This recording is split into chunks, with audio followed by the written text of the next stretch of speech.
Sudah, Mas Iwan? Dan semoga seiring kita mendapatkan afiat, semoga kita juga mendapatkan hati yang salim.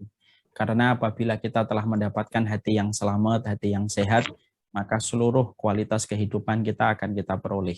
Bukan hanya mendapatkan peningkatan ibadah, bahkan kualitas kesehatan pun sangat tergantung bagaimana hati yang bersih dan hati yang salim. Semoga Allah memberikan kepada kita kenikmatan, kesehatan, dan sekaligus pula hati yang sehat. Alhamdulillah, tentunya senang sekali kita bersyukur kepada Allah atas setiap karunia dan atas setiap kebaikan dan anugerah yang Allah berikan kepada kita. Karena sesungguhnya bersyukur kepada Allah itu ibaratnya sebagaimana saringan. Kalau kita melihat saringan, fungsinya saringan itu bagaimana menyaring air yang kotor, air yang keruh supaya menjadi air yang bersih dan bening. Lalu mampu dimanfaatkan, diminum, lalu bisa dipakai untuk mandi dan bersuci. Itulah fungsinya saringan pada air yang kita pernah lihat. Sesungguhnya syukur itu pun sama. Sesungguhnya syukur itu ibarat saringan. Karena perkara-perkara yang keruh pada kehidupan, perkara yang sempit pada kehidupan, setiap ujian dan musibah yang kita jumpai dalam kehidupan, tidak ada yang bisa menjadikan yang keruh menjadi bening, yang kotor menjadi bersih, yang sempit menjadi lapang, yang musibah berubah menjadi anugerah, kecuali adalah ketika kita senantiasa bersyukur kepada Allah Subhanahu wa taala. Karena itulah yang menjadikan bersyukur itu menyenangkan, bersyukur itu juga menenangkan. Karena orang yang bersyukur tidak akan terbebani pikiran dengan apa yang dia lihat dari orang lain. Yang salah bukan apa yang didapatkan orang lain, yang salah bukan apa yang baru saja kita dapatkan. Yang salah adalah ketika kita tidak merasa bersyukur terhadap apa yang Allah berikan dalam kehidupan kita. Allah memang tidak memberi apa yang kita mau, tetapi Allah selalu memberi apa yang kita butuhkan. Karena Allah tidak memberi apa yang kita inginkan, bukan berarti Allah tidak bisa, karena bagi Allah mudah apabila ingin mewujudkan. Tapi Allah tidak memberikan apa yang kita inginkan, karena apa yang kita inginkan bisa jadi berdampak buruk pada kehidupan kita, keluarga kita, dan hari-hari kita mendatang. Dan inilah yang menjadikan kita bersyukur. Karena Allah itu bukan hanya pemberi rezeki, tetapi Allah itu adalah pengatur kehidupan terbaik bagi setiap makhluknya. Kepada Allah kita bersyukur dan kepadanya kita menggantungkan segala urusan kehidupan kita. Dan semoga hati kita tidak pernah lelah bersyukur kepada Allah. Karena orang yang beriman adalah mereka yang tidak pernah kehabisan alasan untuk bersyukur kepada Allah. Seluruh keluarga yang semoga kita menjadi keluarga di antara keramaian umat. Imam Ibnu Qudamah itu menyampaikan kepada kita bahwasanya amal itu memiliki kemiripan dan keserupaan dengan berat badan. Kalau kita melihat berat badan itu tentunya kalau kita menjumpai berat badan, maka sesungguhnya berat itu memerlukan timbangan untuk mengetahui berapa bobot yang kita miliki. Dan timbangan itu kan beda-beda. Timbangan bayi tentunya disesuaikan dengan yang ditimbang, yaitu adalah bayi, timbangannya kecil. Diletakkan di atas meja untuk mengecek berapa bobot bayi yang kita miliki. Kalau kita semakin besar, tidak bisa lagi memakai timbangan bayi, tetapi memakai timbangan normal yang sering kita lihat atau sering kita beli ketika kita di apotek. Kalau kita semakin besar, biasanya kita tidak lagi bisa memakai timbangan normal yang sering kita beli di apotek, tapi harus memakai timbangan khusus. Bisa jadi timbangan beras akan dipakai apabila ingin mengetahui bobot seseorang kalau bobotnya itu mungkin di atas 200 kilo mungkin. Disitulah kita mendapati bahwasanya Imam Ibnu Qudamah itu mengatakan kepada kita bahwasanya ada 3 amal. Di mana 3 amal ini hampir-hampir mizan. Sebuah makhluk yang Allah ciptakan untuk menimbang amal kebaikan, maka sesungguhnya mizan itu tidak mampu untuk memikulnya. Saking beratnya 3 amal ini apabila kita lakukan dan kita kerjakan. Dan apabila yang kita kerjakan ini diterima oleh Allah, maka mizan betul-betul akan merasa kesulitan untuk menimbangnya karena besarnya bobot pahala yang Allah berikan kepada 3 amal ini. Dan ini merupakan amal yang sebenarnya semuanya kita butuhkan, karena ini termasuk 3 amal yang menjadi shortcut-nya kita mendapatkan surga. Kita tentunya paham, kita ini perlu shortcut kita ke surga. Kenapa kita perlu shortcut kita ke surga? Karena umur kita terbatas, ibadah kita juga terbatas, dikurangi dengan sakit yang terkadang mengurangi kuantitas dan kualitas ibadah kita, menjadikan kita perlu shortcutnya kita ke surga untuk menutupi kekurangan-kekurangan pada ibadah yang kita lakukan. Maka 3 amal ini dikatakan oleh Ibnu Qudamah, salah satu amal la tuzanu bihil a'mal fil mizan.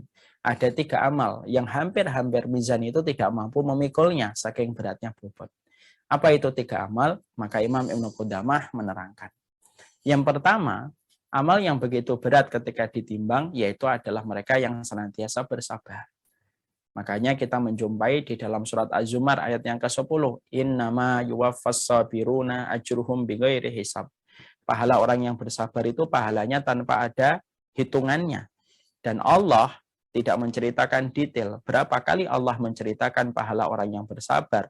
Allah cuma mensifati dengan sebuah keterangan. Ajruhum bighairi hisab. Pahala mereka itu tiada batas untuk menjelaskan kepada kita bahwasanya kesabaran itu merupakan salah satu pahala yang begitu sangat besarnya. Sampai mizan yang seluas bumi sekalipun tidak mampu dan hampir ambruk ketika harus memikul beban pahala orang yang bersabar yang Allah berikan secara sempurna dalam kehidupan di akhirat. Makanya betul ya, kata sabar itu diulang oleh Allah 90 kali di dalam Al-Quran. Karena memang kehidupan dunia ini, gelombangnya, ujiannya, riaknya tidak akan bisa dilewati kecuali mereka yang tidak pernah berhenti melatih dirinya untuk bersabar terhadap setiap episode kehidupan yang terkadang tidak sesuai dengan apa yang kita harapkan. Karena angin dalam kehidupan tidak selalu bertiup dengan apa yang kita mau. Inilah yang sabar. Yang kedua, pahala yang begitu besar yaitu adalah orang yang mereka menahan marah dan memaafkan orang yang mendolimi mereka. Orang-orang yang kemudian memaafkan orang yang mendolimi mereka dan menahan marahnya, maka ini merupakan salah satu di antara perkara yang begitu berat ketika ditimbang di dalam mizan kebaikan kita. Makanya Allah menyampaikan di dalam surat Asy-Syu'ara, "Faman afa wa aslaha fa ajruhu 'alallah." Siapapun manusia yang mampu memaafkan ketika dia didolimi, kemudian dia disakiti, diambil uangnya, dan lain sebagainya, dia afa, dia memaafkan, wa aslaha, dan dia tetap berbuat baik walaupun dia didolimi, fa'ajruhu 'alallah, maka pahalanya nanti yang memberikan adalah Allah. Allah mengatakan pada ayat ini, fa'ajruhu 'alallah, menunjukkan bahwasanya pahalanya besar. Saking besarnya, Allah tidak menitipkan kepada para malaikat untuk memikul dan mentransfer pahala ini kepada orang yang pernah memaafkan dan tetap berbuat baik walaupun dia didolimi dulu ketika di dunia. Saking beratnya, maka Allah yang memberikan langsung untuk menunjukkan betapa mulianya orang yang mampu melakukan amalan ini, trofi pialanya diserahkan langsung oleh Allah. Faman afa wa aslaha fa'ajruhu, pahalanya dikasihkan oleh Allah langsung. Makanya kita ambil sebuah analogi sederhana. Kalau ada perlombaan, kalau juara harapan 3, mungkin yang memberikan pialanya ketua RW. Kalau juara 3, mungkin yang memberikan pialanya mungkin juara atau kemudian kecamatan. Tapi kalau juara 1, mungkin yang memberikan langsung bupatinya. Kenapa? Karena juara 1. Makanya memaafkan orang yang mendolimi kita, lalu kita tetap berbuat baik, walaupun kita didolimi, walaupun kita disakiti, lalu kita tetap berbuat baik karena mengharapkan pahala di sisi Allah. Inilah orang-orang yang besar pahalanya di sisi Allah, dan mereka akan melewati satu pintu surga. Di mana pintu surga itu ada salah satu pintu yang bernama Al-Afina Anin Nas. Yaitu pintu itu adalah pintu orang yang sering memaafkan kesalahan manusia kepada dirinya. Kan pintu surga itu ada berapa? Pintu surga ada 8. Ada pintu sholat, ada pintu puasa, ada pintu sedekah, ada pintu jihad, ada pintu aiman bagi mereka 70.000 orang yang masuk surga tanpa hisab. Ada pintu ridho, ada pintu taubat, ada pintu memaafkan. Maka itu menunjukkan kepada kita bahwasanya saking begitu besarnya memaafkan manusia itu, maka hampir-hampir mizan timbangan itu tidak kuat memikulnya. Makanya Bapak, Ibu, ada sebuah riwayat yang diceritakan bagaimana malaikat nanti pada waktu hari kiamat, malaikat itu akan memanggil orang. Panggilannya adalah aina haula ajruhu 'alallah. Mana orang-orang yang pahalanya nanti yang memberikan pahala itu adalah Allah langsung dan tidak melalui kami. Siapa yang menyambut seruan malaikat ini? Nanti pada waktu hari kiamat, orang yang dipanggil ketika pahalanya diberikan langsung oleh Allah. Yang menyambut seruan itu bukanlah orang yang sholat, bukanlah orang yang sedekah, tapi adalah orang yang sering memaafkan manusia walaupun dia tersakiti. lalu dia memaafkan kesalahan orang kepada dirinya, maka dia akan dipanggil oleh malaikat untuk mendapatkan hadiah pahalanya langsung dari Allah. Saking beratnya pahala ketika kita memaafkan orang yang menzalimi kita dan tetap berbuat baik. Seakan-akan tidak terjadi apa-apa. Makanya kalau kita dizalimi itu kan ada 3. Kita boleh membalas dengan yang sama, tapi tidak boleh berlebihan. Kita boleh memaafkan, tetapi kita tidak bisa berbuat baik kembali. Ibarat gelas yang sudah pecah, sulit untuk disatukan kembali. Ada yang ketiga, yang paling puncak. Kita tetap memaafkan dan tetap berbuat baik, walaupun seakan-akan kita tidak pernah didolimi olehnya, walaupun dia betul-betul mendolimi kita. Ini yang paling tinggi. Setelah membahas satu dan yang kedua, yang ketiga apa Ustaz? Yang ketiga adalah orang yang diterima amal Ramadannya.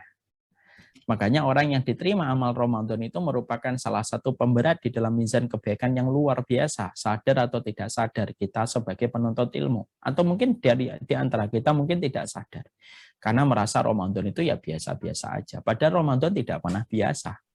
Makanya kemudian amalan Ramadan itu termasuk salah satu amalan yang sangat memberatkan mizan bagi kehidupan manusia kelak dalam pengadilan Allah. Makanya kita mendapati perkataan Rasulullah Shallallahu Alaihi Wasallam bahwasanya wasaumul li wa ana ajzi bihi. Hadisnya dalam hadis qudsi. Allah itu menyampaikan kepada kita wasaumul li wa ana ajzi bihi. Puasa itu untukku, kata Allah, wa ana ajzi bihi. Dan akulah yang akan memberinya pahala langsung. Itu Allah yang akan menggantinya langsung. Dan Allah mensifati puasa dinisbatkan dan disandarkan puasa itu kepada dirinya untuk menunjukkan kedekatan Allah kepada amalan puasa. Mungkin ada yang bertanya, kenapa ya sholat tidak disandarkan langsung kepada Allah, tapi puasa langsung disandarkan langsung kepada Allah? Maka jawabannya sederhana. Karena amalan puasa itu betul-betul amalan yang sangat-sangat manusia merasakan kehadiran Allah ketika dia berpuasa melebihi ibadah yang lainnya. Lihat ya, orang kalau puasa. Orang itu kalau puasa, dia memiliki 1000 tempat untuk membatalkan puasanya tanpa ketahuan orang. Contoh ketika dia berwudu, nanti kalau kita pertengahan April ya, puasa April ya Mas ya, pertengahan April kita puasa, tanggal 3 April kita puasa. Ketika 3 April kita puasa, kita misalkan berwudu ketika sholat duhur. Kita punya kesempatan ini untuk membatalkan puasa kita dengan meneguk air ketika sedang berkumur-kumur, tanpa orang tahu. Tapi kenapa orang ketika berkumur-kumur mereka tidak mau meneguk air yang ada di dalam mulutnya, walaupun ketika dia meneguk tidak ada yang tahu? Karena dia merasakan kehadiran Allah. Kenapa anak kita 7 tahun mereka jujur dalam puasanya, mereka punya kesempatan ketika kita lagi tidur siang gitu. Mungkin mereka bisa membuka kulkas. Tapi kenapa mereka tidak mau membuka kulkas ketika mereka puasa? Karena mereka tahu apabila membuka kulkas ketahuan sama Allah. Karena manusia itu merasakan betul kehadiran Allah, itulah yang menjadikan kita paham puasa itu dinisbatkan oleh Allah kepada dirinya. Menunjukkan betapa manusia merasakan betul kedekatan dia kepada Allah. Di mana itu terkadang tidak dirasakan pada ibadah yang lainnya. Makanya Allah lalu mensifati, wa ana ajzi bihi, akulah yang akan memberikan pahala langsung. Dan itu menyampaikan berita kepada kita bahwasanya pahalanya puasa itu pahala yang tidak terhingga. Makanya Allah merahasiakan berapa kali Allah melipat gandakan pahala yang kita peroleh ketika kita beramal di bulan puasa. Kenapa Allah merahasiakan? Li'adhamil jaza min dzalika. Karena besarnya pahala yang menanti bagi mereka yang beramal di bulan Ramadan. Kalau amal itu diterima, maka amal Ramadan itu amalan prime time-nya. Dan amalan golden time-nya kita kepada Allah, transaksi yang terbaik itu investasinya adalah ketika Ramadan. Maka kalau diterima, maka Allah akan memberikan pahala yang tidak terhingga. Yang tahu hanyalah Allah berapa besar Allah melipat gandakan amal yang dikerjakan manusia di bulan Ramadan. Saking begitu besarnya Allah merahasiakan. Bukankah kalau hadiah itu besar, kita merahasiakan? Berbeda kalau hadiahnya murah. Kalau hadiahnya cuma sandal, mungkin kita tidak perlu merahasiakan. Kalau hadiahnya cuma baju 100.000 dapat 2, mungkin kita tidak perlu merahasiakan hadiah. Tapi kalau hadiahnya mobil, rumah, biasanya kita merahasiakan supaya betul-betul bisa menjadi surprise bagi orang yang kita berikan hadiah. Makanya sama, pahala puasa itu dirahasiakan oleh Allah. Kenapa pahala puasa itu dirahasiakan oleh Allah Subhanahu wa taala?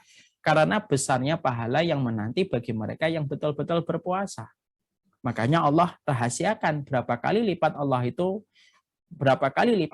akan memberikan pahala kepada mereka yang berpuasa ketika puasa mereka itu diterima oleh Allah Subhanahu wa taala. Ya, makanya kalau kita membaca Quran, satu hurufnya satu kebaikan. Itu satu hurufnya 10 kebaikan. Itu di luar Ramadan.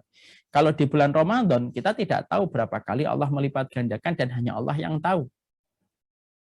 Kita kalau kemudian sedekah dikali lipat menjadi 700 kali lipat yang paling banyak berdasarkan keikhlasan kita. Itu di luar bulan Ramadan. Kalau di bulan Ramadan kita tidak pernah tahu 700 kali lipat ini dilipat gandakan berapa kali lipat lagi oleh Allah. Kalau kemudian kita dzikir pagi itu sebagaimana membebaskan budak. Maaf ya, itu di luar bulan Ramadan. Kalau di bulan Ramadan, Allah melipat gandakan dengan kelipatan yang hanya Allah yang tahu. Untuk menggambarkan kepada kita bahwasanya inilah prime time-nya manusia ketika mereka beribadah kepada Allah. Di mana ini merupakan prime time-nya kita untuk mendekat kepada Allah, untuk menebus kesalahan kita.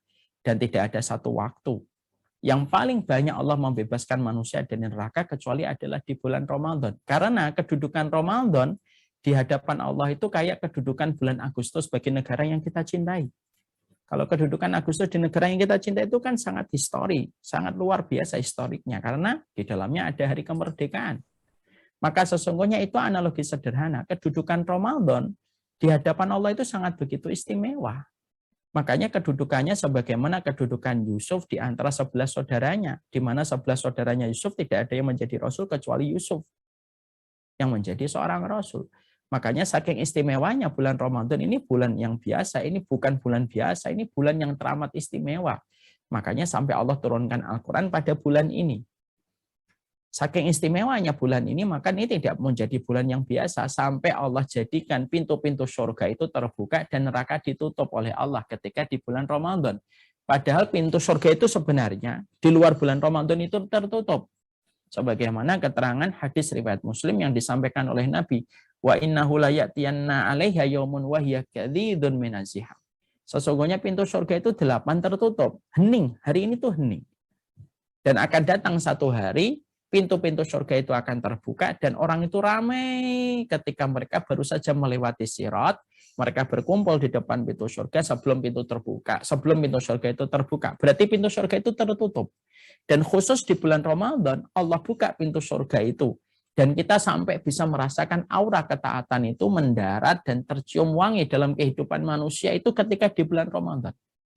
Makanya kita tidak pernah menjumpai efek yang luar biasa dari satu waktu yang diputar oleh Allah sebagaimana efek yang kita rasakan di bulan Ramadan. Orang yang biasanya nggak ke masjid aja ke masjid kok kalau di bulan Ramadan. Orang yang biasanya tidak pernah membuka Al-Quran sampai berdebu itu ketika di bulan Ramadan itu dibersihkan debunya, dia membuka Al-Quran. Orang yang biasanya jarang sodakoh itu ketika di bulan Ramadan dia sodakohnya lumayan lancar. Bahkan para artis yang biasanya tidak menutup aurat, kalau di bulan Ramadan itu mereka juga menutup aurat sementara waktu di bulan Ramadan. Karena sampai luar biasanya surga ketika dibuka itu sampai aroma ketaatan itu mendarat pada kehidupan manusia. Untuk menjelaskan kepada kita betapa besarnya Ramadan, dan Ramadan itu bukan hanya perputaran waktu yang biasa. Dimana kalau kita menganggapnya biasa, bisa jadi, kata para ulama, ada penyakit kemunafikan yang ada pada hati kita. Karena tidak ada yang menganggap Ramadan biasa kecuali orang munafik. Alhamdulillah min dzalik. Makanya kemudian inilah yang menjadikan dia termasuk pada kategori sebuah amal ibadah yang luar biasa, yang hampir-hampir mizan tidak kuat memikulnya. Mari kita perhatikan ada sebuah kisah nyata dari kilas kehidupan seorang sahabat yang bernama Tolhah radhiyallahu anhu. Sahabat Tolhah pada satu momen kehidupan beliau tertarik pandangan beliau kepada dua orang yang bersahabat yang datang dari Yaman, datang ke Madinah. Dua orang ini selalu barengan kemana-mana. Menarik perhatian Tolhah. Lihat terus dua sahabat ini sampai dua sahabat ini ikut berperang. Ketika mereka dua-duanya ikut berperang, yang satunya meninggal dunia. Yang satunya meninggal dunia.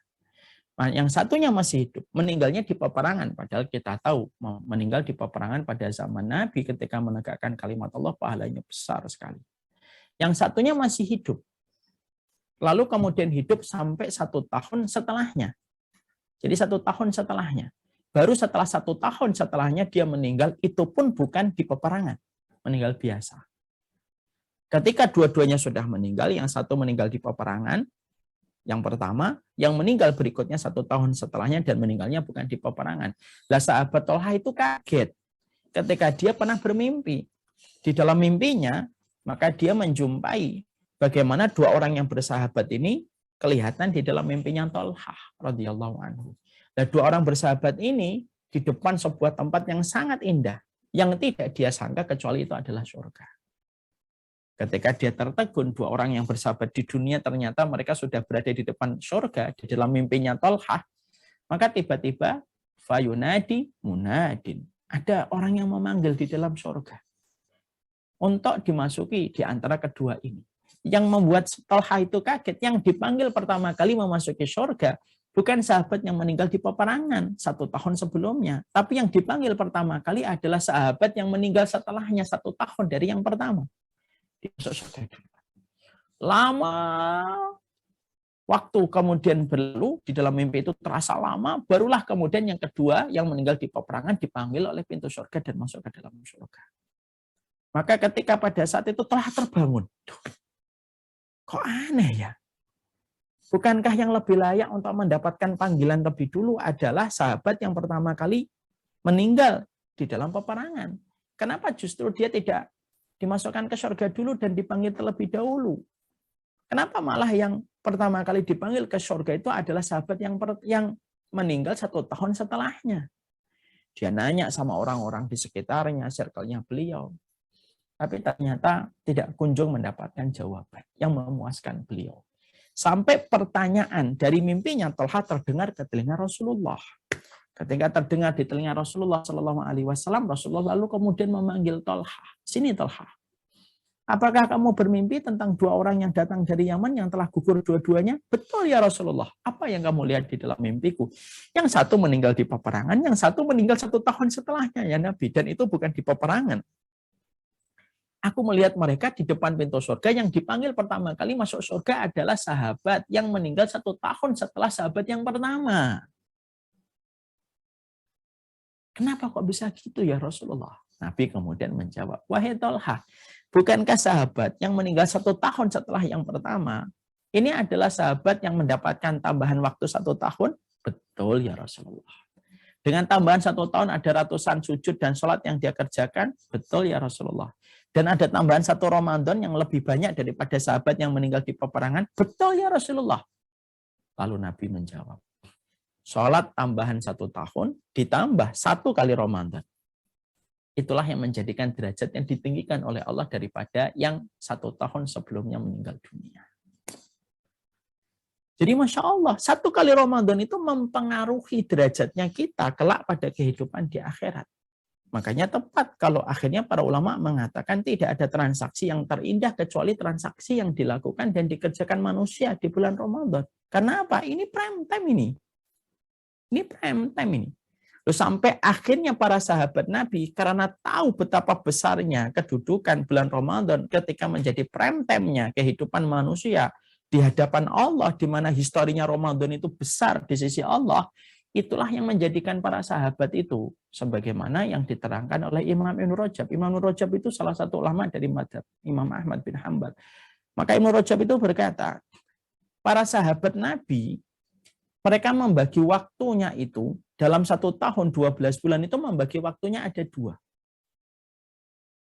Ya, karena sahabatu yad'unallaha fi sittati asyurin qabla Ramadan ayyuballighuhum bi Ramadan. Wa fi sittati asyurin ba'daha yad'unallaha ayataqabbala minhum a'malahum. Artinya, para sahabat Nabi, orang-orang penduduk surga ini yang luar biasa di dalam kemuliaan dan ketakwaan mereka, mereka itu membagi umur mereka cuma 1 berdasarkan Ramadan. 6 bulan sebelum datangnya Ramadan, mereka itu tahu karena Ramadan itu prime time dan ini merupakan bulan yang paling Allah ridhoi. Maka mereka itu sensitif untuk mencium baunya Ramadan itu 6 bulan. Sebelum datangnya Ramadan mereka sudah berdoa kepada Allah supaya mereka disampaikan di bulan Ramadan. Dan berdoanya Bukan 1 pekan, 2 pekan sebelum Ramadan datang. Bukan 1 bulan, 2 bulan, 6 bulan sebelum datangnya Ramadan. Mereka itu sudah berdoa kepada Allah ketika mereka sudah sensitif penciuman iman mereka kepada bau Ramadan. Mereka sudah berdoa itu 6 bulan sebelumnya. Mereka sudah melazimi salah satunya dari Yahya bin Katsir. Allahumma sallimna Ramadan. Allahumma sallimna Ramadan. Wasallim lana Ramadan. Watasallamhu minna mutaqabbala. Mereka sudah berdoa dan mereka itu mengatakan, Allahumma, ya Allah, selamatkanlah saya, sehatkanlah saya sampai di bulan Ramadan. Hantarkanlah Ramadan kepada diri saya. Ya, jadi sehatkan saya ya Allah sampai Ramadan deh. Sehatkan betul ya Allah sampai kami ini menjumpai Ramadan. Kemudian sampaikanlah Ramadan, antarkanlah Ramadan kepada kami ya Allah. Dan jadikanlah amal kami di bulan Ramadan engkau terima ya Allah. Dan itu mereka sudah lazimi 6 bulan sebelum kedatangan Ramadan. Dan setelah mereka kedatangan Ramadan, kemudian selesai, kemudian mereka berdoa supaya amalan mereka di bulan Ramadan diterima oleh Allah. Dan itu menghiasi 6 bulan setelah Ramadan dari Syawal, Dzulqa'dah, Dzulhijjah, Muharram, dan seterusnya. Lu sampai ingatan para sahabat itu ya tentang Ramadan doa. Dan itu menunjukkan kepada kita, inilah Ramadan. Ini merupakan salah satu bulan yang betul-betul besar. Yang betul-betul Allah berikan kepada kita bahwasanya bulan Ramadan itu merupakan salah satu shortcut-nya kita untuk menuju kepada rahmatnya Allah itu ya di bulan Ramadan. Makanya kalau ada orang ketika pintu surga dibuka di bulan Ramadan, Allah memberikan aroma ketaatan di bulan Ramadan. Kok sampai kita tidak bersemangat di bulan Ramadan dan tidak memaksimalkan apapun yang kita lakukan di bulan Ramadan. Tidak merencanakan detail apa saja yang nanti kita lakukan di bulan Ramadan. Sampai kita tidak tahu apa yang kita kerjakan di bulan Ramadan. Ingat loh, untuk saya dan untuk semuanya, ada sebuah peringatan. Faman khurrima an khairiha khurrima an khairiha kuliha. Orang kok sampai diharamkan kebaikan dari Ramadan. Seakan-akan dia diharamkan dari kebaikan-kebaikan apapun. Karena apa? Ramadan aja kamu nggak dapat kebaikan kok. Jadi ibaratnya gini loh Bapak dan Ibu, untuk saya dan untuk kita. Kalau kita di bulan Ramadan kok tidak bisa melakukan ketaatan, kok tidak bisa melakukan perbaikan maksimal di bulan Ramadan, terus di bulan mana lagi kita akan melakukan ketaatan? Kalau di bulan Ramadan ketika pintu surga dibuka, kita pun tidak bisa memaksimalkan ketaatan. Kalau kita di bulan Ramadan kok tidak bisa khatam Quran, walaupun cuma sekali, kok tidak bisa khatam Quran? Pertanyaan untuk menelisik pada diri kita masing-masing adalah, terus di bulan mana kamu akan khatam Quran? Kalau kamu di bulan Ramadan ketika pintu surga dibuka, neraka ditutup, prime time-nya untuk bertransaksi sama Allah, ternyata kamu tidak bisa khatam Quran. Itu terus kapan kamu bisa khatam Quran kalau di bulan Ramadan tidak bisa khatam Quran? Kalau kita di bulan Ramadan tidak disiplin di dalam tarawih, padahal tarawih itu tahajud yang kita di bulan Ramadan, maka di bulan apa lagi kamu akan tahajud? Kalau di bulan Ramadan saja kamu tidak mampu tahajud secara urut, secara runut di bulan Ramadan, ketika kamu tidak mampu untuk tarawih secara konsisten dan istiqomah. Ibaratnya kayak gini analoginya, kalau kita sholat di depan Ka'bah kok tidak khusyuk, pertanyaan kita untuk diri kita masing-masing adalah, loh kalau saya di depan Ka'bah tidak khusyuk, nah terus di tempat mana saya bisa khusyuk kalau di depan Ka'bah saja sudah tidak bisa khusyuk? Berarti hati kita lagi betul-betul bermasalah yang harus membutuhkan touch up dan maintenance. Sama ini, Ramadan pun sama. Makanya inilah yang menjadikan kita akhirnya berusaha memahami betul. Ramadan itu bulan besar. Yang mana ketika kita mengetahui bulan besar, yang kemudian kita akan menuju kepada bulan ini, maka yang kita lakukan di antara banyaknya persiapan yang kita kerjakan itu apa? Memperbanyak doa. Kita perbanyak doa. Satu, supaya Ramadan itu betul-betul sampai kepada kita. Kalaupun ditakdirkan, Ramadan itu tidak sampai kepada sebagian dari kita, karena umur kita dan ajal kita yang diwafatkan oleh Allah sebelum Ramadan itu datang, minimal kita sudah berdoa dan doa itu mewakili niat dan orang yang berniat sudah mendapatkan pahala secara sempurna. Berdoa. Kita juga berdoa semoga betul-betul amal kita itu maksimal di bulan Ramadan dengan doa. Bukankah orang yang banyak mengetuk pintu adalah orang yang paling banyak dan paling besar dibukakan pintu untuknya? Kalau kita rajin mengetuk pintu itu kan Penghuni rumah akan membukakan pintu kalau kita mengetuknya tidak sekali dua kali, tapi kalau berkali-kali kita mengetuknya, maka pintu rumah itu akan segera terbuka. Sama, kita ini berdoa mengetuk pintu langit. Kalau kita berdoa mengetuk pintu langit, berarti kita memohon kepada Allah supaya kita betul-betul disehatkan, dibuat planning kita detail tentang Ramadan, kemudian kita diberikan istiqomah sampai Ramadan itu selesai, bukan hanya bertahan 3 hari yang pertama. Dan itu dimulai dari doa, karena doa itu memberikan kekuatan.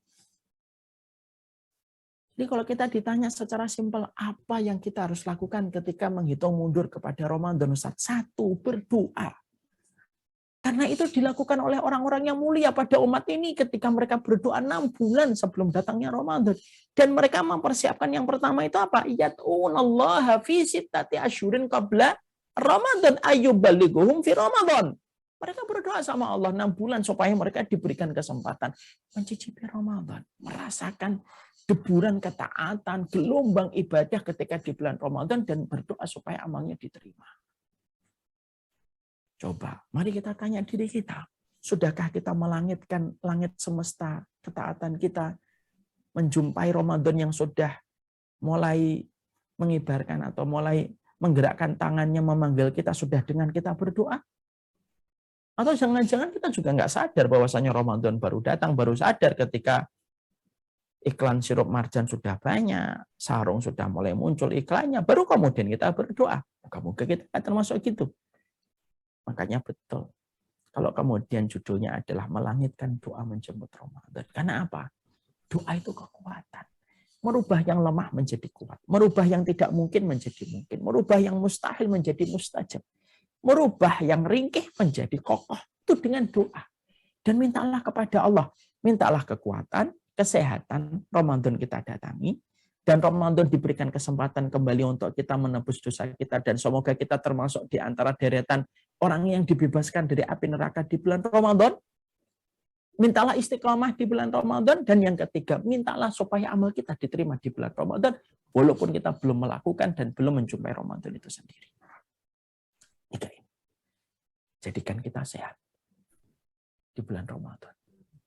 Ya, jadikan kita istiqomah sampai Ramadan selesai. Dan kemudian jadikan amal kita diterima di bulan Ramadan. Karena hasil itu sangat dipengaruhi dengan doa yang kita gantungkan di pintu langit kepada Zat yang Maha mendengar dan mengabulkan doa, yaitu adalah Allah. Wassalamualaikum warahmatullahi wabarakatuh. Saya sudah diwanti-wanti tadi 30 menit, ini sudah lebih dari 30 menit, lebih 3 menit ini. Saya mengambil waktu dari akad yang sudah diberikan, saya mohon maaf ada 3 menit yang keambil. Kita sekarang buka dengan tanya jawab. Wassalamualaikum warahmatullahi wabarakatuh. Alhamdulillahirrahmanirrahim. Saya serahkan kembali ke Pak Hani. Silakan Bapak. Baik, terima kasih Ustadz. Luar biasa, saya sampai tidak bisa berkata-kata ini karena memang semuanya yang disampaikan Ustadz itu sangat luar biasa, menyerap dalam hati saya khususnya. Saya yakin juga teman-teman semua. Banyak keyword yang saya dapatkan. Di antaranya ada Ramadan ini adalah prime time buat kita. Kemudian mimpi dari Toha itu juga menjadi inspirasi. Kemudian aura ketaatan ya. Semoga kita bisa merasakan aura ketaatan di bulan Ramadan. Kalau bukan Ramadan, kapan lagi? Gitu. Ya, itu betul. Itu berat itu Ustaz. Kemudian doa menjadi salah satu hal yang memang harus selalu kita dengungkan agar kita bisa berjumpa dengan Ramadan. Nah, ini masih ada waktu sekitar 10 sampai 15 menit. Mudah-mudahan Bapak Ibu sekalian mempunyai spirit juga untuk bertanya kepada Ustaz, karena ini jarang-jarang kita bisa ketemu dengan Ustaz Umar Mita ini. Saya persilakan bagi yang akan bertanya mengacungkan tangannya ya, raise hand, dan mohon mungkin Mas Cakim tadi dibantu siapa yang raise hand.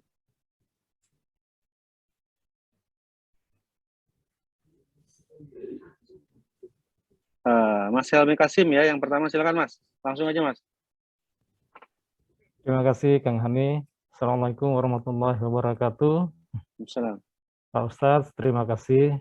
Alhamdulillah mendengarkan pencerahan yang begitu luar biasa terkait menyambut bulan suci Ramadan ini.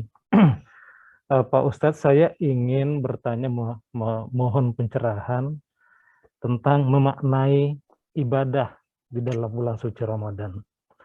Ini dikaitkan dengan berbagai macam aktivitas kita, keseharian, bekerja, dan lain sebagainya, kemudian dihubungkan dengan ibadah-ibadah seperti sholat, baca Quran, zikir, dan lain semacamnya. Karena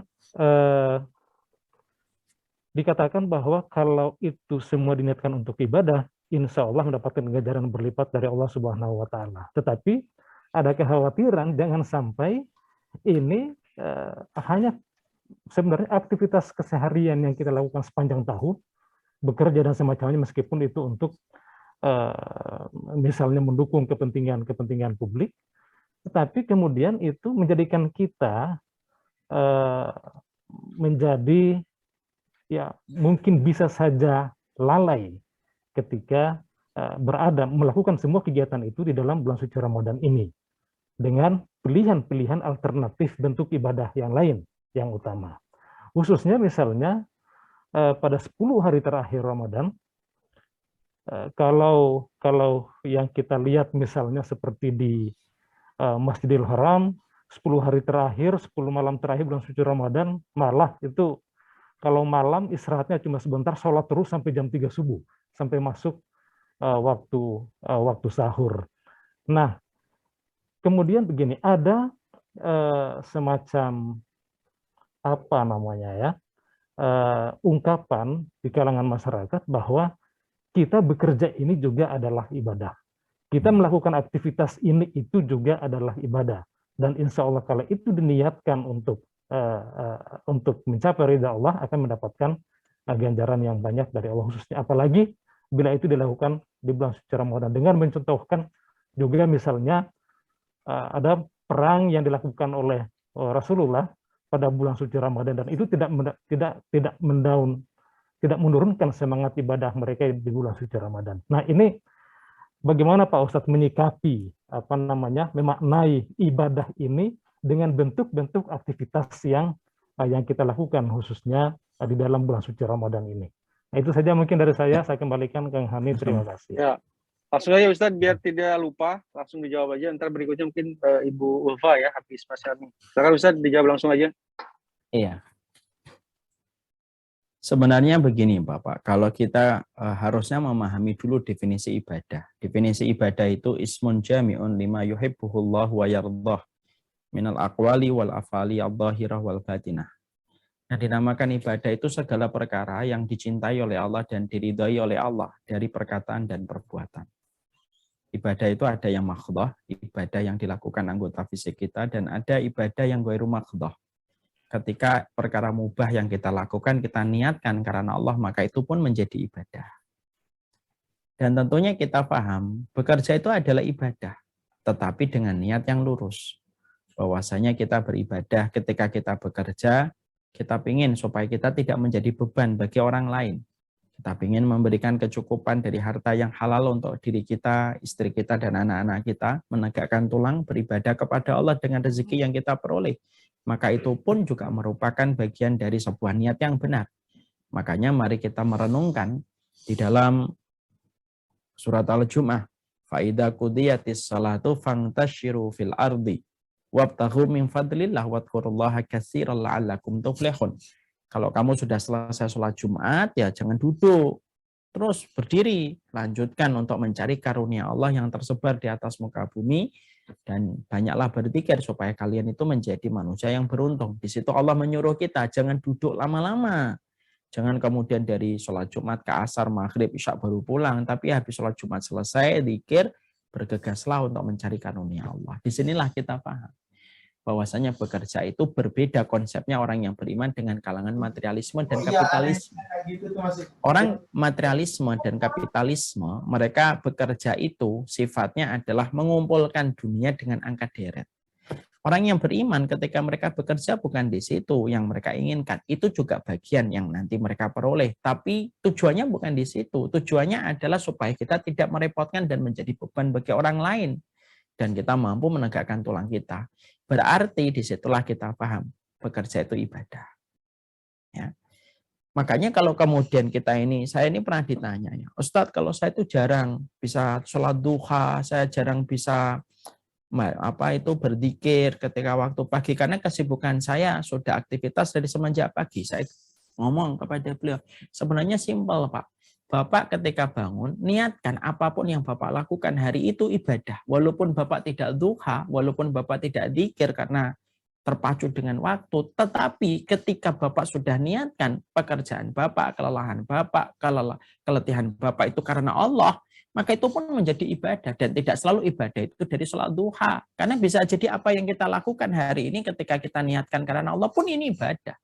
Karena Allah paling senang apapun yang dilakukan dan aktivitas yang dikerjakan diniatkan. Tujuannya itu karena Allah dan Allah mencintai apa yang akan dikerjakan. Gimana pas Ramadan, Ustaz? Kalau pas Ramadan saya masih kerja. Saya mengajukan cuti 10 hari yang terakhir nggak diterima. Berarti kita harus ingat perkataan dari Imam Ibnu Qayyim, innallaha idza aghlaqa baban bihikmatihi wa fatahallahu babaini birahmatihi. Allah itu kalau menutup satu pintu, Allah kalau menutup satu pintu bagi kita dengan hikmahnya, maka Allah selalu memberikan 2 pintu penggantinya dengan rahmatnya. Ketika bayi, dia dalam kandungan, dia mendapatkan satu jalur rezeki. Ketika dia lahir, satu rezeki jalurnya dari plasenta dipotong, lalu diganti dengan 2 air susu ibunya. Ya kan? Itu contoh jelas. Berarti apa kaitannya dengan kita pada waktu Ramadan? Oke, kamu ketika Ramadan mungkin tidak bisa itikaf, karena memang kamu terikat sebuah syarat sebagai seorang pekerja. Dan orang mukmin kalau bekerja tentunya memenuhi persyaratan. Maka yang kita lakukan itu apa? Ya niatkan, oh bekerjanya saya ini untuk ibadah. Itu yang pertama. Yang kedua, ya sudah kalau memang saya tidak bisa untuk itikaf, ya setidaknya saya mendapatkan pahala itikaf. Gimana caranya? Kasih itu orang-orang yang itikaf itu makanan berbuka, makanan sahur. Maka kita akan mendapatkan pahalanya mereka walaupun kita tidak bisa untuk itikaf ketika kita terikat kepada perjanjian pekerjaan yang tidak bisa kita tidak bisa kita ubah seenak diri kita karena ada syarat yang harus kita sepakati berdasarkan perintah Quran juga. Maka itu yang kita lakukan. Ya kan? Makanya saya dulu pernah ditanya Bapak, ada salah satu ikhwan nanya, saat saya nggak bisa itikaf tahun ini karena istri saya sedang susah ditinggal karena ada kejadian rumahnya mau dimasuki maling. Hanya istrinya agak trauma. Padahal pada saat itu sudah menjelang akhir Ramadan. Terus gimana ya Ustadz? Maksud saya marah-marah sama istri saya. Lah, menjaga istri karena memang ada kejadian itu kan kewajiban juga. Kalau memang antum tidak bisa itikaf tahun ini karena udzur syar'i, maka yang antum lakukan ya sudah, antum punya rezeki berapa? Bantu itu orang yang sedang itikaf supaya mereka makan berbukanya gratis, supaya ketika sahur gratis. Bantu itu panitia masjid ketika mengadakan itikaf. Antum akan mendapatkan pahala itikaf ketika walaupun antum bekerja. Selalu luaslah ketika memandang ibadah. Jangan kaku ketika kita memandang ibadah, karena orang beriman adalah orang yang luas ketika memandang sesuatu yang terjadi pada hidupnya. Allah alam bisawab. Ya, terima kasih. Ustaz Mita, Mas Helmi, cukup terjawab ya? Kalau belum terjawab bisa ke rumah Ustaz, ntar kita bareng-bareng. Alhamdulillah. Terima kasih banyak Pak Ustaz. Baik, yang kedua dari Ibu Ulfa, silakan. Pertanyaan terakhir ya, sebelum karena sudah jam 1.25 ya. Silakan Mbak Ulfa. Baik, hatur nuhun Kang Hani. Assalamualaikum warahmatullahi wabarakatuh. Apa kabar Ustadz? Semoga Ustadz selalu sehat walafiat dalam lindungan. Amin, insyaallah Ibu.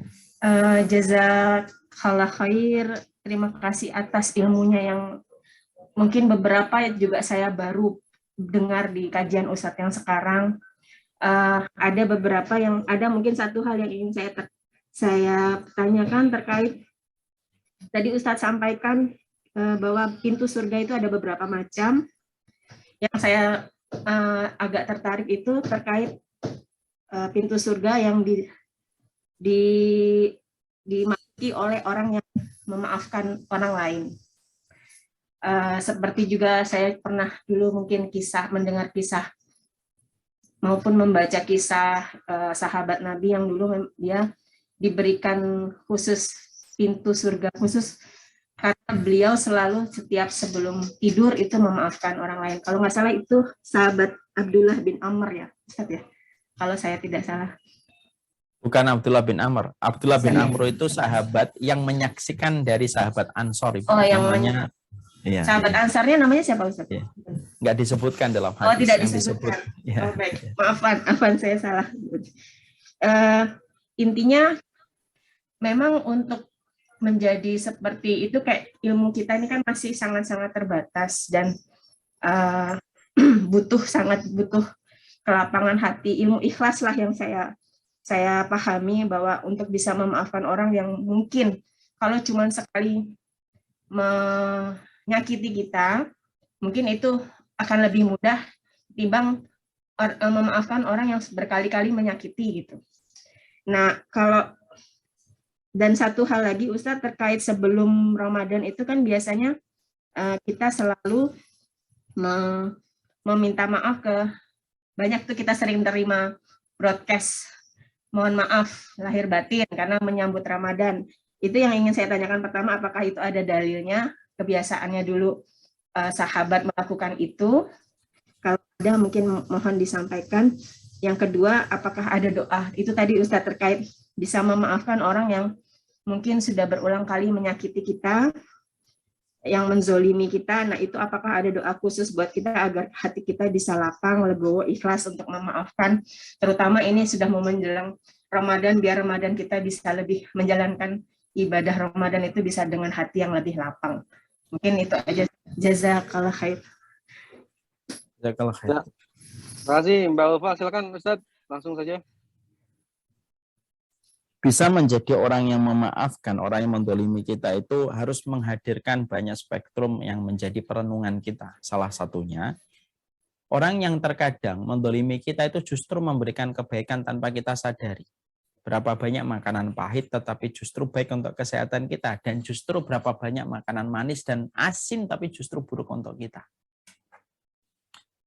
Berapa banyak orang yang mereka terdolimi, kemudian akhirnya bisa merasakan hikmah dari kedoliman yang dia dapatkan setelah beberapa waktu berlalu.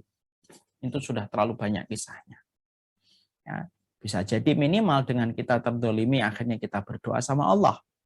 Menjadikan doa kita menjadi mustajab. Belum lagi pahala yang kita peroleh ketika nanti dipanggil langsung oleh Allah. Itu salah satu hal yang harus menjadi perenungan terus.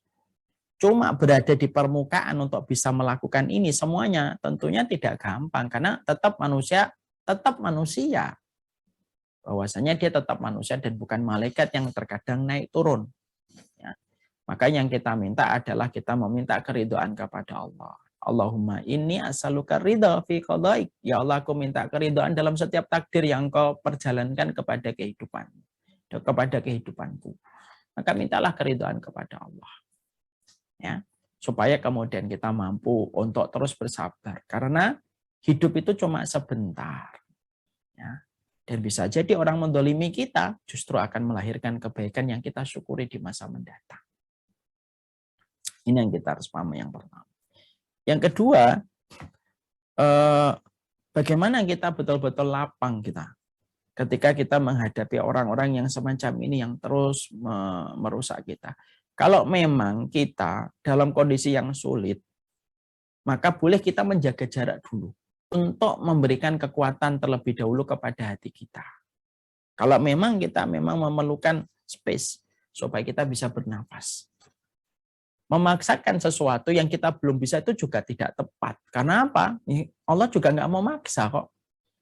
Orang kalau terdolimi itu ada 3 pilihannya. Kamu membalas itu boleh. Wajaza'u sayyi'atin sayyi'atun misluha. Kamu kalau mendapatkan keburukan, balas keburukan itu. Tapi yang setimpal, tidak boleh berlebihan. Atau memaafkan, tapi tidak bisa lagi berbuat baik. Sudah saya maafin, tapi sudahlah. Sudah nggak usah kayak dulu lagi. Atau bisa memaafkan dan tetap kayak bisa dulu lagi. Allah tidak mewajibkan. Allah memberikan 3 opsi.